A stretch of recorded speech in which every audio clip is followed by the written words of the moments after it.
Hey, Carly, I'm curious, what is your Chinese zodiac animal? I had to look it up. I am Year of the Snake. Oh. And I resonate with the characterization of snakes as intelligent, but not so much the sneaky. What about you? So luckily, like Lawrence and Seeger, I'm an 87 baby. So I am Year of the Rabbit, which fits this episode quite well. I did no research, so I don't know what the characteristics of the rabbit are in the Chinese zodiac, but maybe I'll look that up. But yeah, it was fun that they mentioned that, and I was like, oh, I'm a rabbit. Yeah, they're like our age.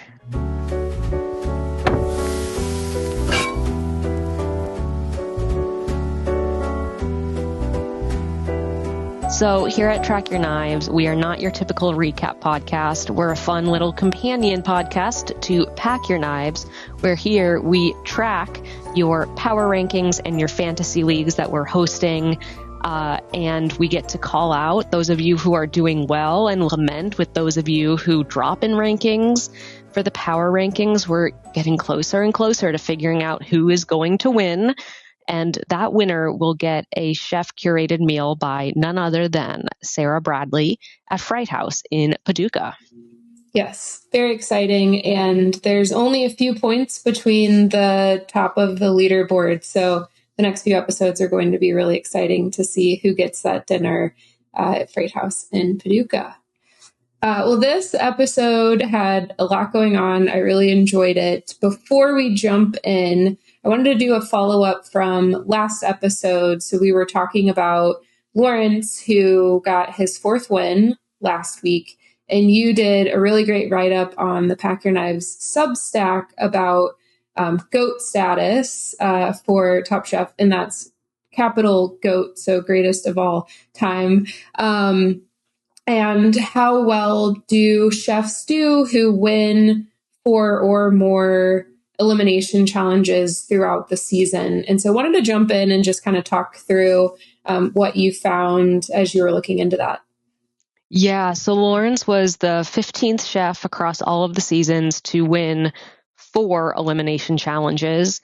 And the vast majority of those, or not the vast majority, I think, I should have pulled this up, like 6 went on to win. And then there are another 15 or so chefs who had 5 or more elimination challenge wins.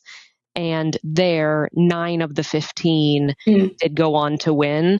So things are looking good, especially now that we know he wasn't eliminated at 6th. There's only been one person who was 5th who got those accolades. So things are looking quite good for him. And I did let him know about this post because I really do think that he is entering GOAT status. Yeah. So when I've looked at this in the past, what I look for is duration. Like, are they here for at least 3 episodes, right? Like, you could have a great record, but be eliminated first or second. That's not like really GOAT to me. Yeah, Rhoda Pre. Yeah, but like Day has a really good win record, or like I call it not bottom and top average. So that's comparing across all of the chefs in all the seasons.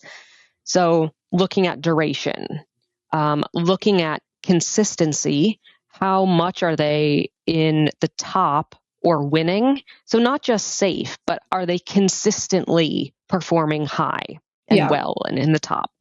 And then the third thing I look for, which I think is just a little fun nugget, is what I call star factor, where they win an episode. So this season, we've only seen that happen twice. Seeger won 1 episode, winning the Quickfire and elimination, and Anthony won another, again, Quickfire and elimination. So looking at that, I then look at the distribution of, where I think the cutoff is to say, okay, there's, let's say, the 93rd, the 95th percentile. Where are those chefs at? So in terms of win rates, that's at a win rate of 26%, or because at Pack Your Knives, we have a little bit of a sports bent. We call it 20.260. I can't help you out. Sorry. I can't help myself here. Yeah, sports. So of 26%, and Lawrence going into the episode this week had a win rate of 33%. So he was already solidly there. Mm-hmm. And while his win rate dropped slightly because he was not the winner this episode, it still stayed above that threshold. And in terms of consistency, what I found is that those who are at the top or win 7 or more elimination challenges are those really strong competitors. And as of this episode, Lawrence has achieved that. Awesome. So he's got 2 out of the 3 things that I'm looking for in a goat. I think that generally speaking, if you have one of those 3, then that's really great. In terms of the star factor, I say 2 or more episodes. So unfortunately, Seeger and Anthony aren't making the cut for that. But I'm very, it's weird to say I'm proud of a stranger, but this is really wonderful for Lawrence. Yes. Yeah. It's awesome. Yeah. And I know he had a down week this week, but he's got 2 more normal episodes to kind of see where he ends up landing sort of amongst everyone else. And then obviously the finale when we get there. So excited to see that. But yeah, he just seems like such a great human. And I love all of his backstories with his family. So yeah, I'm definitely rooting for him. Well, cool. Let's jump into this episode. So the Quickfire this week was quite fun, and it had a lot going on. It had audience votes. It had shopping, which is rare, and the lots of fun drama. So the audience this week voted on the food, one of the foods they would cook, how long they would get, and then something super chaotic. And I thought they were so nice in the first 2. They gave them peaches. They gave them 30 minutes to cook. And then out of left field threw in the move to the right, move to the right station, or the station to the right. And I was like, that's a really fun change up. I actually enjoyed that. I just felt like, and I'm curious what you think, that they did it a little bit too late into the cooking. They should have let them get in 5 minutes or so and then did the shift. Because at that point they had almost finished their dishes. And so Rhoda just basically finished Sherry's dish. She didn't try to then come up with something for herself. So I'm kind of curious, if you felt the time, they did it at the right time, or they or maybe just in general, how you felt about that particular twist.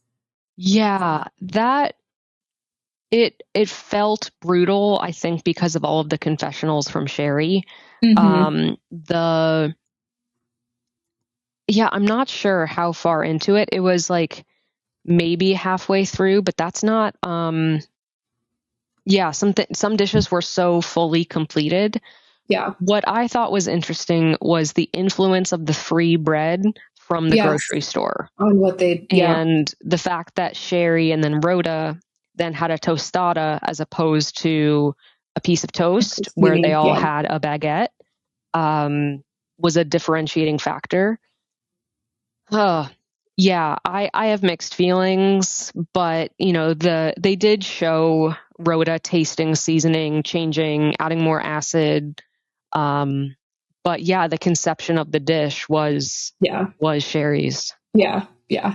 Oh man, she just had quite the episode. Her confessionals were just crushing it. But I was kind of curious, do you think if this had not happened, if Rhoda hadn't have won with her dish that she was very excited about, do you think she would have brought that same fire into the elimination challenge and won? Or do you think this really lit that up for her? Because we saw it rumblings of this in the last episode, right? Where she's I'm always in the middle.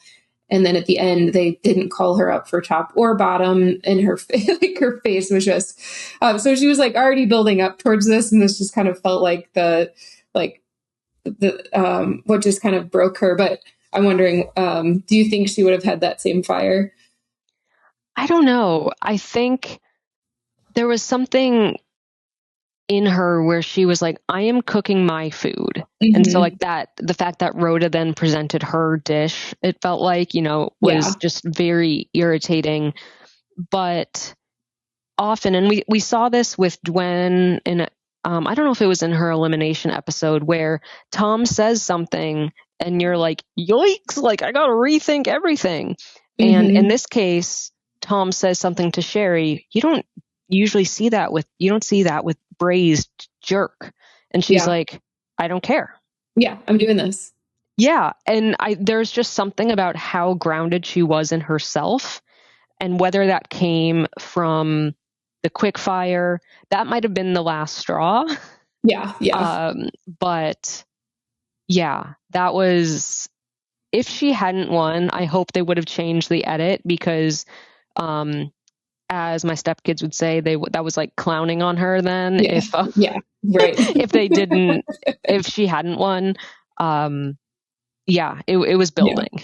Yeah. I do love when she like took a step back and then she came back and she was like, okay, I'm doing better. I had some food and I'm like back on a level ground. It was just so funny to see that like switch. Yes. Yeah. Hangry's an emotion. Yes. Oh man, that was good. Okay. Last thing about the Quickfire. So they had like a budget to actually go and shop this week. Do we see that very often in Quickfires? We don't. So I haven't confirmed budget data for Quickfires for all of them. Of the ones that I do have, it's only about 14% of Quickfires that have ever had a budget. And I expect that number to change a little bit as I finish up that data collection. But that's really low. Yeah. They don't usually have a large budget anyway for like if it were a Quickfire, like it's not going to be that large. But yeah, so that was really interesting to me. And then at the end of the Quickfire, when Kristen said their budget was going to be 400, they're like, what's the catch? It's never that high. Suspicious. Yeah, so I like the little bit of like the budget can indicate to the chefs like what's gonna be coming. Mm-hmm. Yeah, that was fun. And they're like, okay, keep telling us what's happening. So that was really fun. All right, well, there was one more thing I wanted to dig into before we get to the power ranking. So I think it was episode 3, we talked about trios. Mm-hmm. Well, this week we had duos. And so Anthony and Jonathan both landed in the bottom with their duos. Anthony with his rabbit and carrots duo, which I loved the concept. And I was just like so bummed he didn't execute on that, because it could have been like way more playful. And I felt like I don't know what was going on in that plate. But anyways, and then Jonathan had like 2 totally separate rabbit dishes on one plate. Like I didn't even say like 2 rabbit preparations. Like those were 2 different dishes on a single plate. And so let's talk about how duos typically do in elimination challenges. Yeah, so they, at least qualitatively, right, we hear time and time again, don't give us 2 things, because then we will compare you against you as opposed to you against your competitors. Yeah. And when we've looked at this, it's about 24% of the time that duos are in the bottom or eliminated. Okay. And most of that percentage comes from being eliminated. It's, I'm not sure exactly if it's that big of a deal in terms of this number. Like when I was looking at things like when they do ceviches and crudos and that sort of raw fish preparation. Yeah. Over like, what was that, 33%, 34% were at the bottom or eliminated, compared to 24 for duos.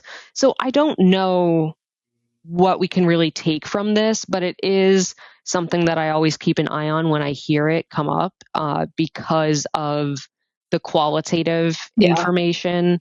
This one was particularly interesting. I didn't look into this, but this at the end of the day was 2 duos against itself. Yeah. Against each other, rather. Each other. Yeah.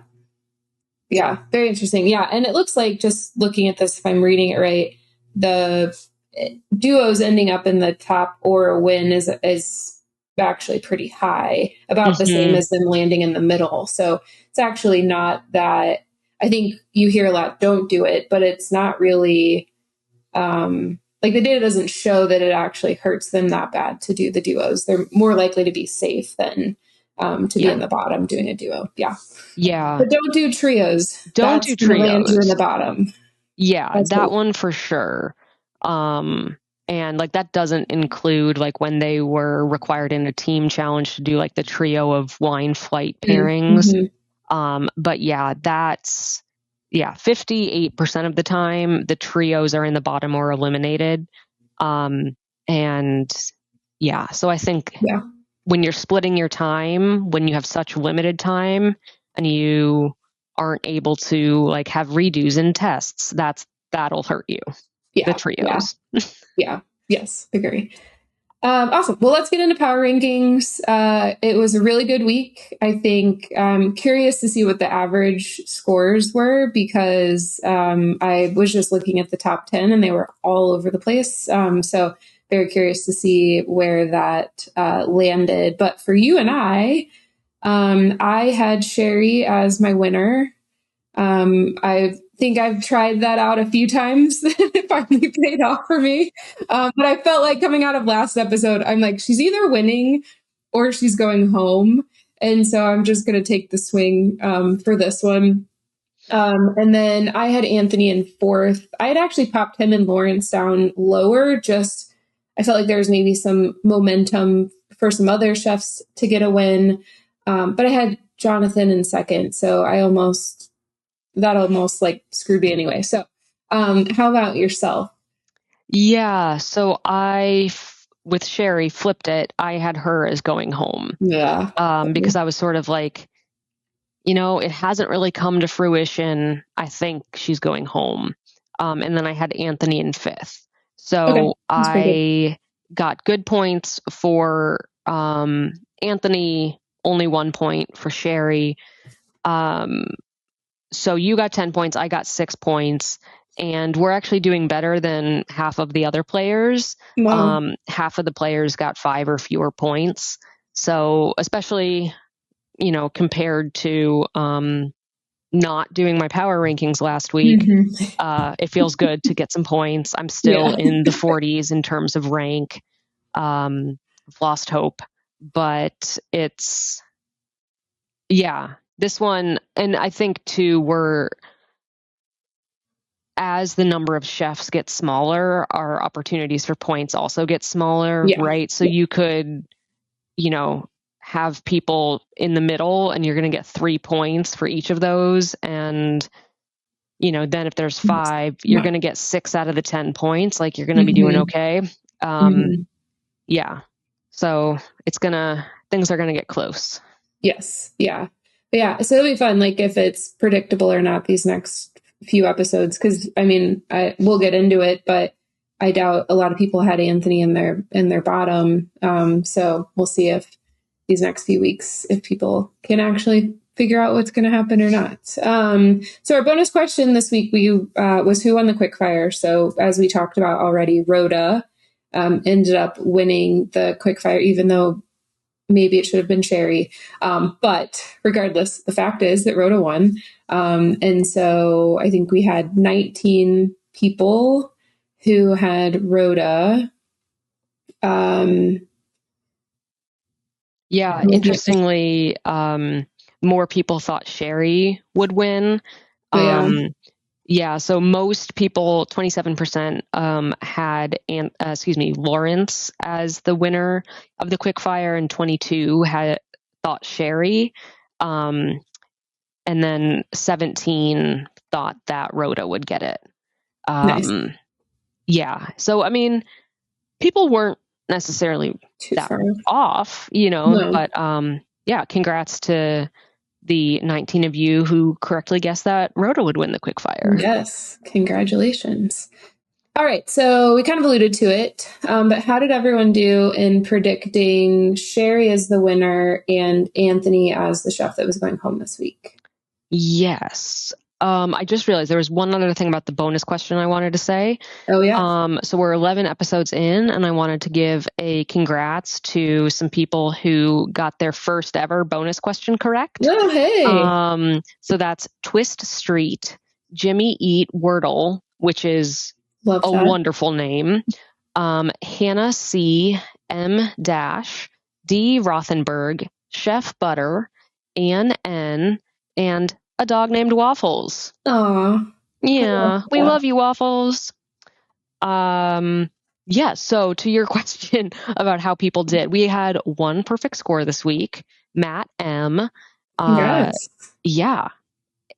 We had 4 people who got 1 point shy of perfect, all of whom missed the point on elimination and had Anthony as 5th 5. instead of 6th. Wow. So that's Cosmic Cave Soup, Casey, Anne, and AD Designs. So That's that impressive. was, yeah.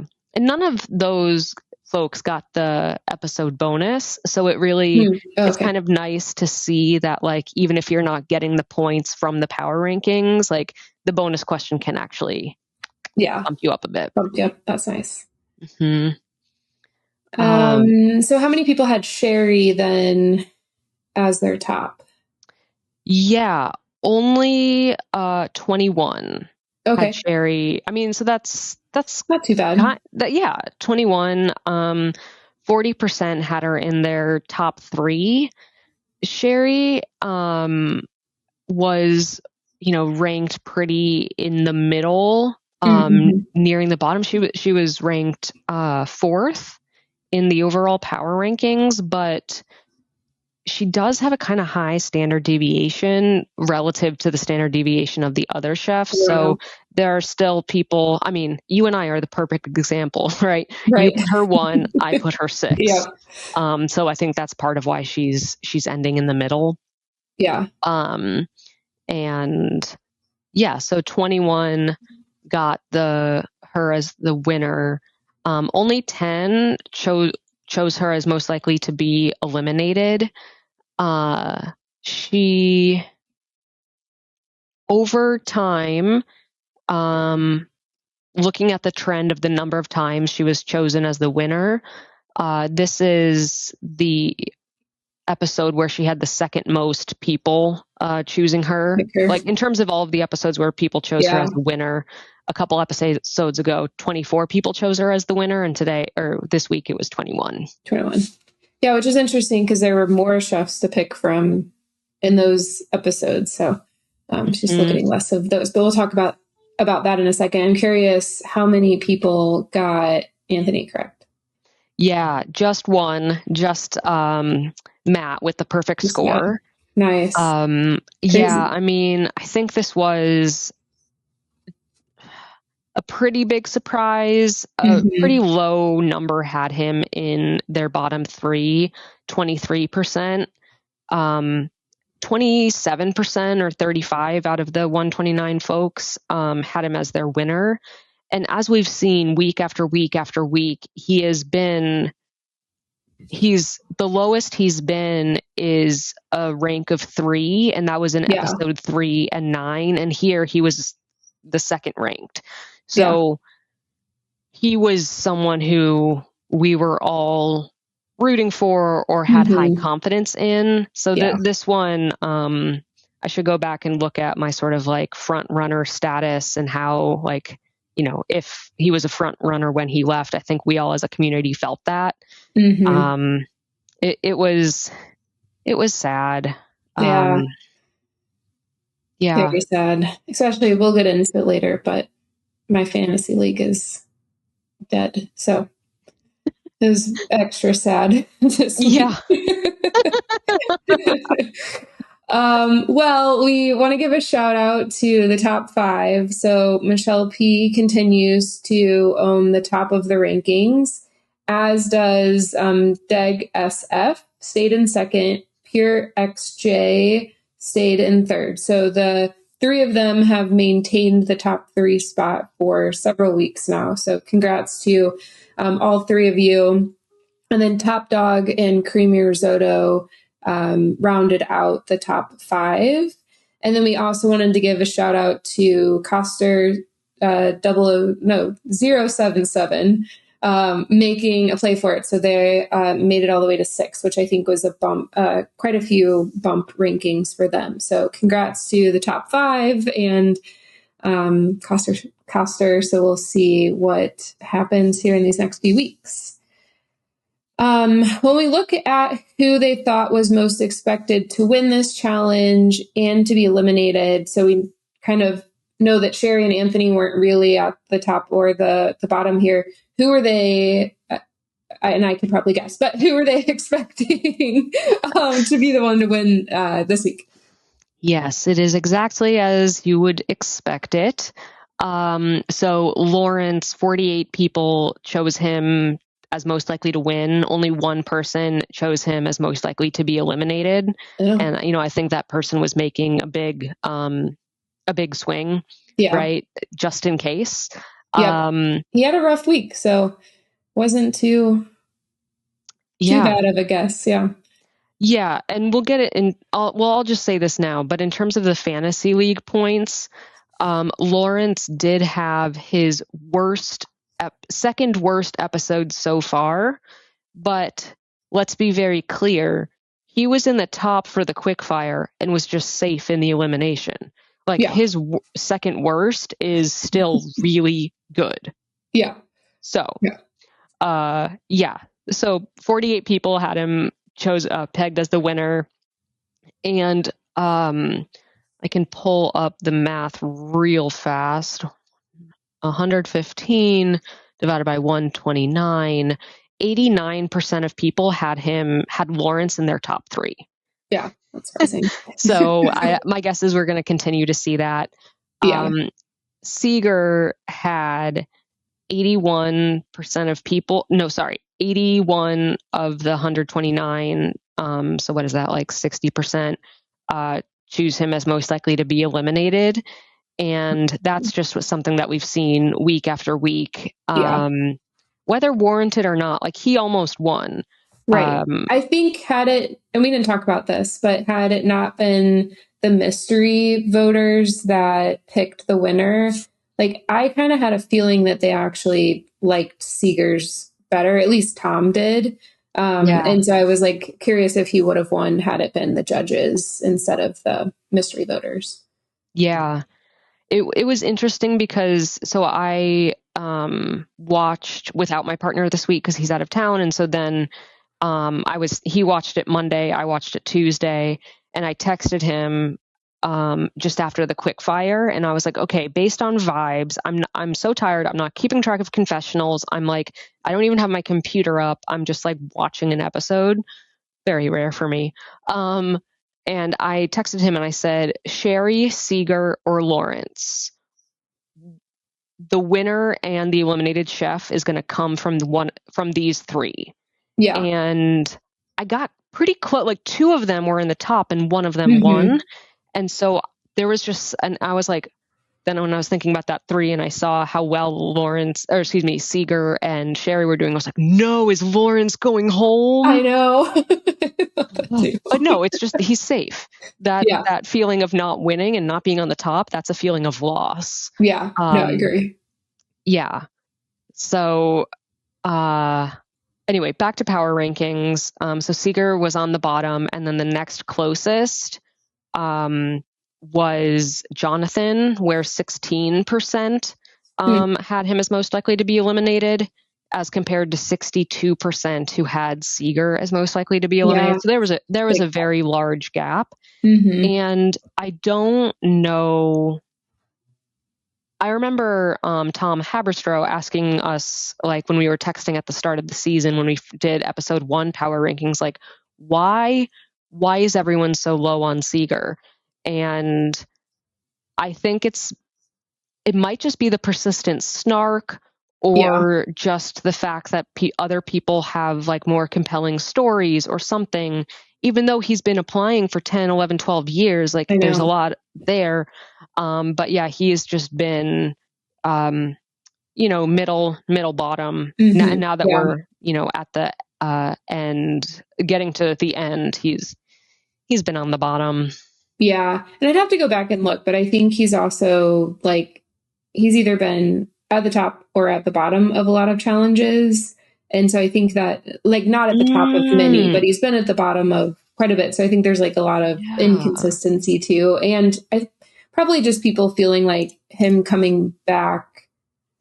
Did he deserve to come back? And in the way he came back. And, but I think after like last week's episode not doing well, that probably also played a factor too. Yeah. So of the 11 elimination challenges, he's been at judges' table for 8 of them. Okay. How many at the bottom? 4 when you count the one that he was out. Okay. So 50-50. Let's see,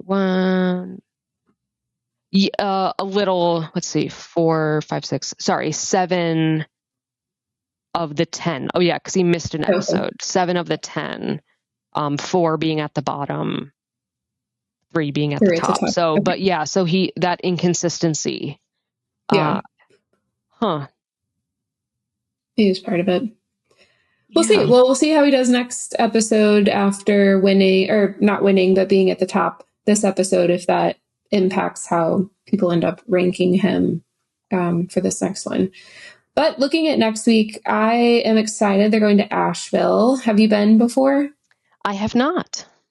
We went, during COVID, we road tripped there with the dogs and loved it. Like, cute little mountain town. And the food was amazing. Like, we weren't expecting to have like great food, and I don't know why, but it's a small town.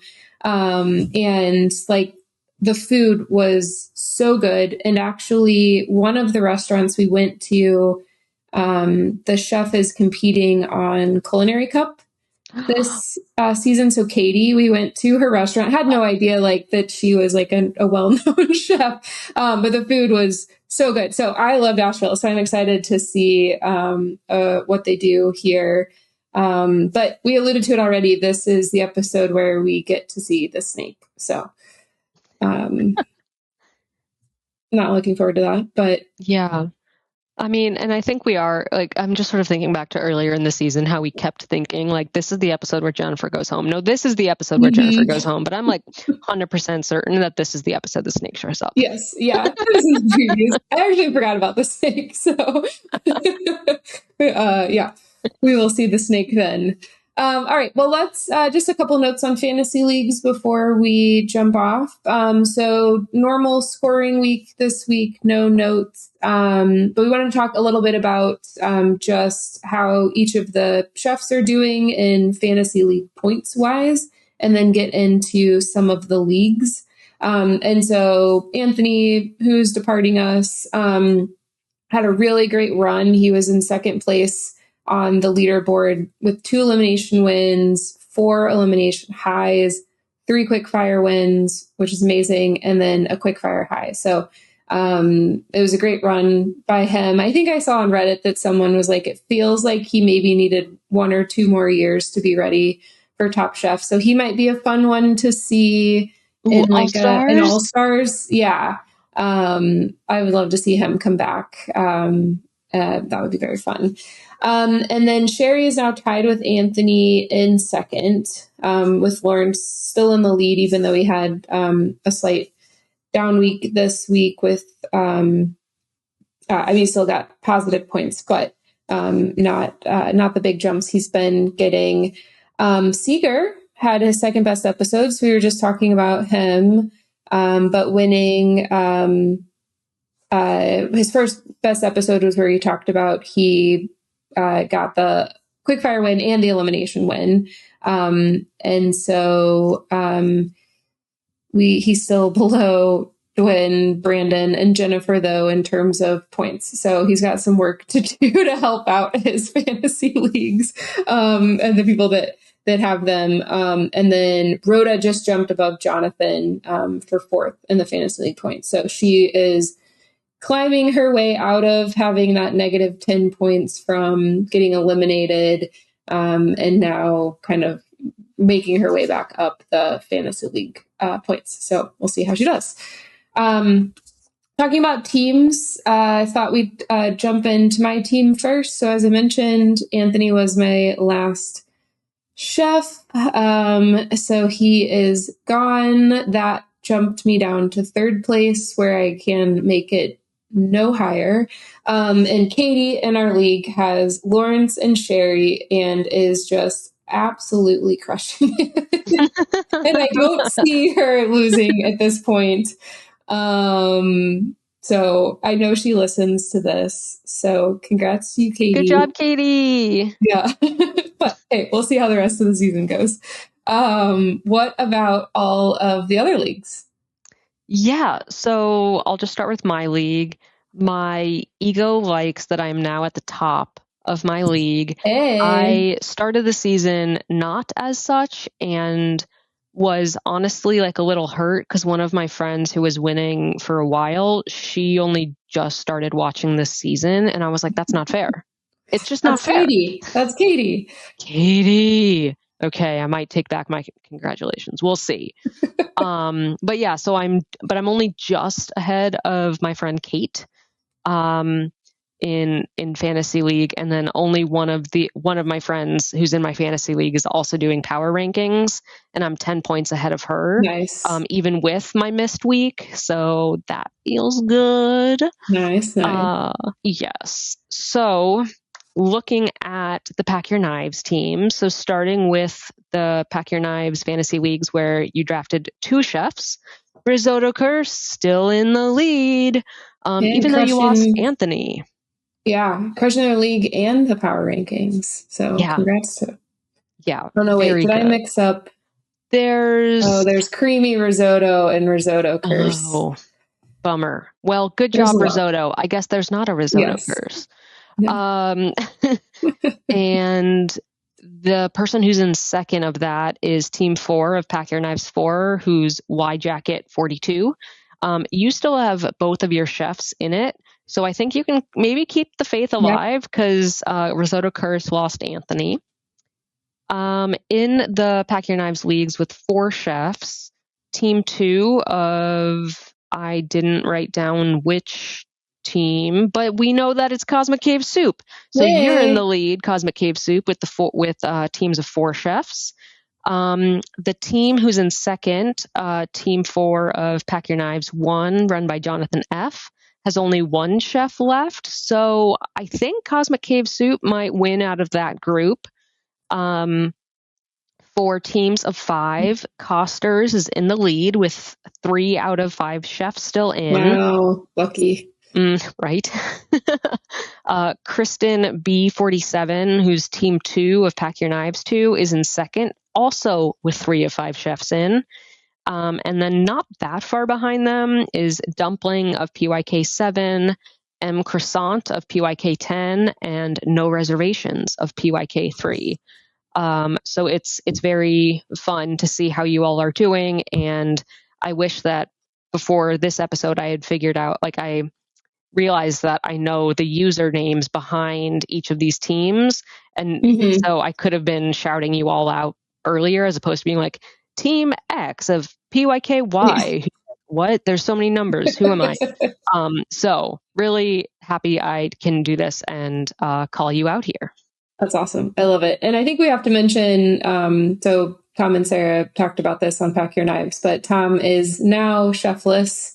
So it is just Team Sara with 5 chefs.